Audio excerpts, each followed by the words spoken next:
Les îles Similan, c'est un groupe de 9 îles qui se trouve à l'ouest de la grande péninsule thaïlandaise. C'est un parc naturel maritime qui a été constitué il y a un certain nombre d'années et qui se trouve à 30 km à peu près au large de la grande ville de Khao Lak.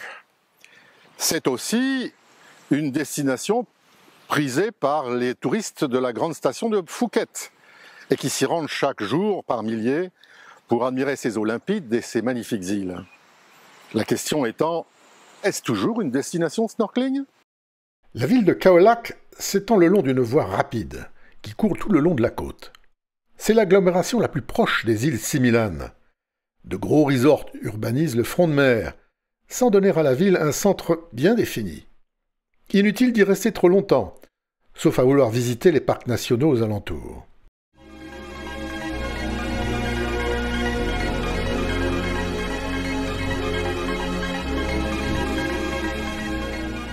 Mais c'est ici qu'on peut trouver les agences et les centres qui organisent et vendent les journées snorkeling ou de plongée dans les îles.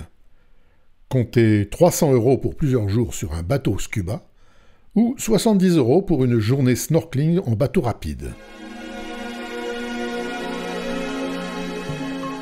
L'aéroport international de Phuket, un peu plus au sud, est aussi connecté au Similan et à Surin, grâce aux navettes de minivan qui amènent les clients jusqu'au port de Thap Lamu.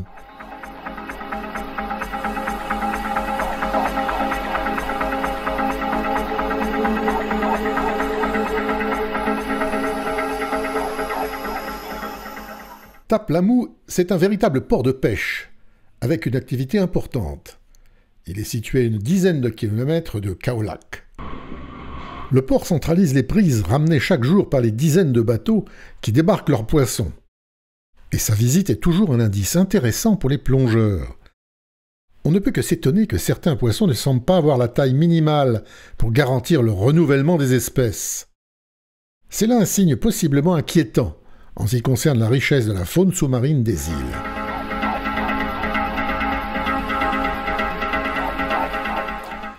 Au port, on trouve 2 compagnies de vedettes rapides qui emmènent les visiteurs à la journée. Mais aussi des charters de plongée scuba qui partent pour plusieurs jours en servant à la fois d'hôtels flottants et de bases de plongée.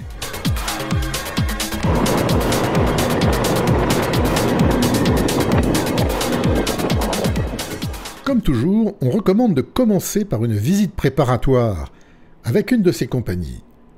C'est la meilleure façon d'avoir une idée des possibilités qu'offrent les îles, et si le séjour dans la réserve marine est intéressant. La journée débute par 1 heure de navigation à grande vitesse. Puis les îles apparaissent, plantées d'une forêt tropicale verte et dense, dont les limites marines sont constituées de gros blocs de pierre grise.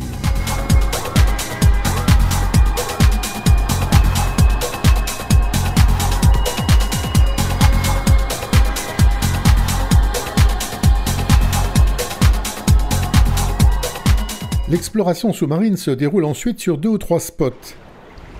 Une plage est souvent un passage obligé pour satisfaire les clients qui, non aptéistes, préfèrent visiter l'île. Mais ici, les fonds sont relativement décevants. Sable et gros blocs de roches immergés. Pas ou peu de corail. Très peu de poissons.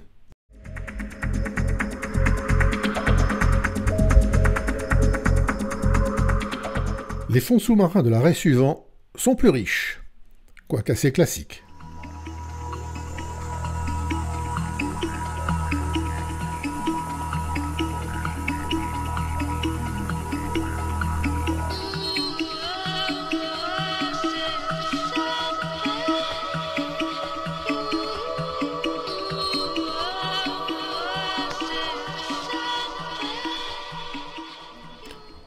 Mais plus que la faune, c'est l'apparition d'un phénomène nouveau dans les eaux thaïlandaises qui attire l'attention.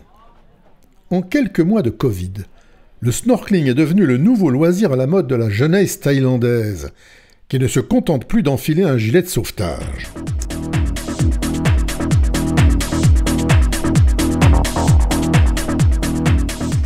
Munis de leurs longues palmes, les jeunes cadres venus de Bangkok par avion se sont appropriés l'espace halieutique de leur pays.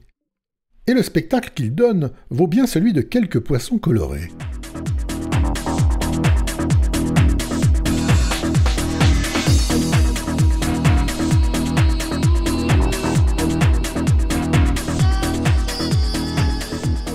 Peut-on affirmer que les îles Simelan sont une bonne destination pour l'exploration sous-marine en Thaïlande ?